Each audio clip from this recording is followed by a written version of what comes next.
everyone, welcome back to Sydney and Starlet, and if you are new here, welcome, enjoy the videos. So today, me and Sydney are going to be reading a little Golden Book classic, Walt Disney's Snow White and the Seven Dwarfs. So let's begin.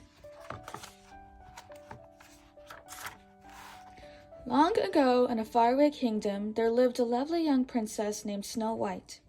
Her stepmother, the queen, was cruel and vain. She hated anyone whose beauty reviled her own, and she watched her stepdaughter with angered, jealous eyes.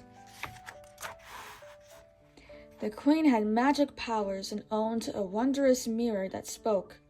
Every day she stood before it and asked, "Magic mirror on the wall, who is the fairest one of all?"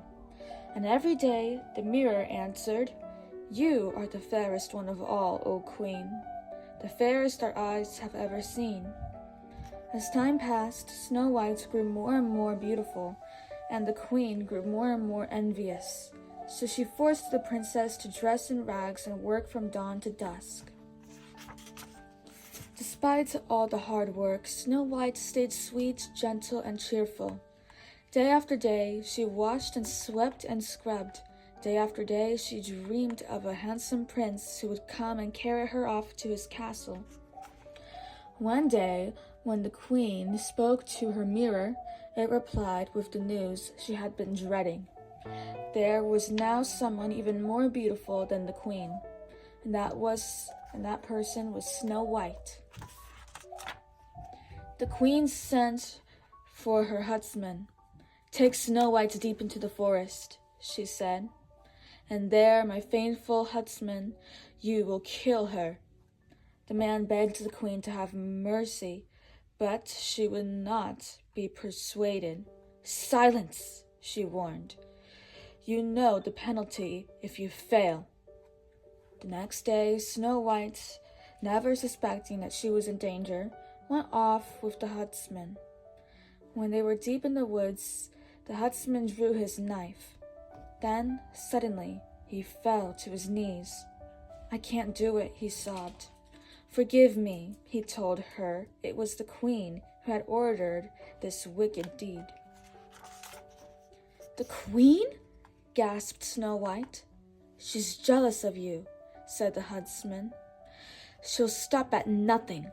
Quick, run away and don't come back. I'll lie to the queen. Now go, run, hide." Frightened, Snow White fled through the woods. Branches tore at her clothes. Sharp twigs scratched her arms and legs. Strange eyes stared from the shadows. Danger lurked everywhere. Snow White ran on and on.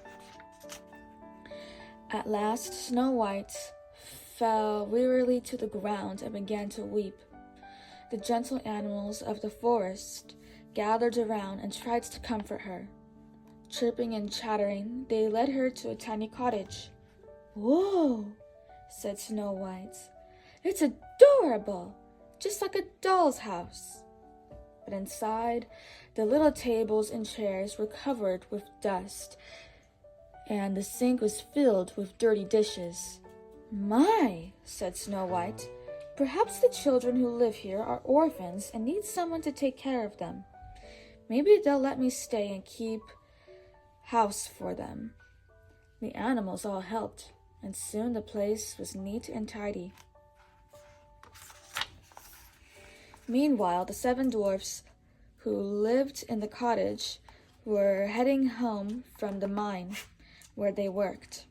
The dwarfs were amazed to find their house so clean. They were even more amazed when they went upstairs and saw Snow White.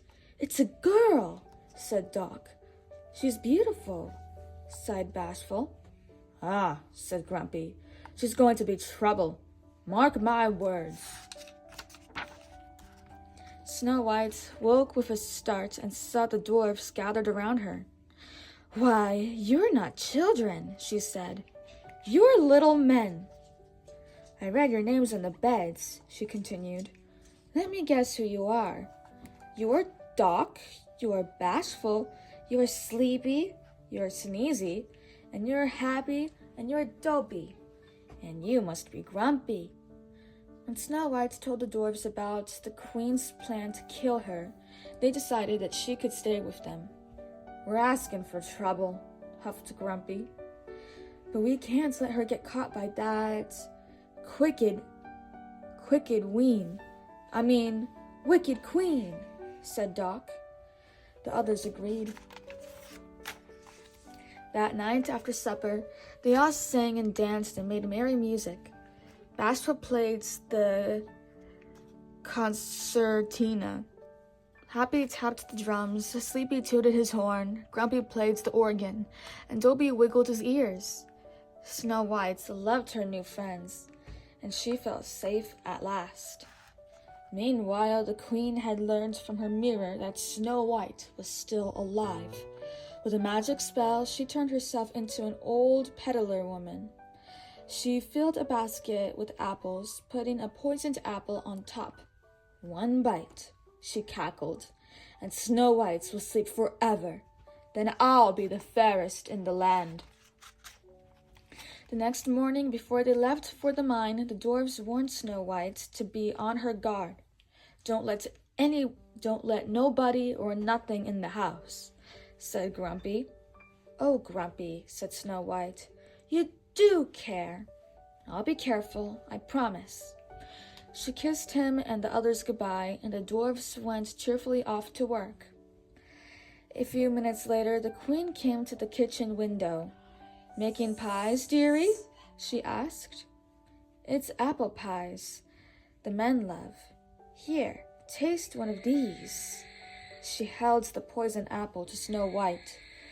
Snow White remembered the dwarfs' warning, but the woman looked harmless and the apple looked delicious. Snow White bit the apple. Then, with a sigh, she fell to the floor.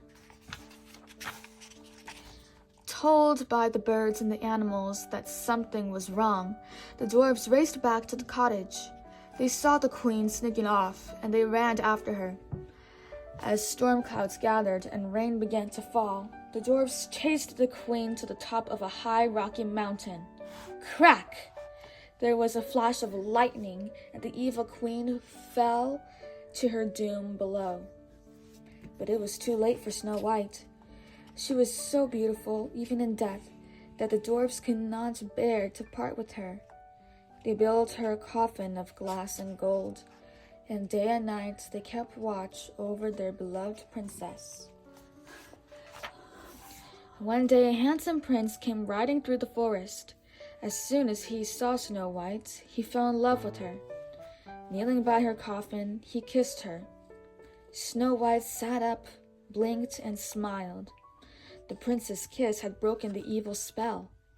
As the dwarves danced with joy, the prince carried Snow White off to his castle, where they lived happily ever after. The end. So that is it for today, everyone. Really hope you all enjoyed it, and we'll see you all next time. Bye-bye. Bye-bye. Pick out your favorite page.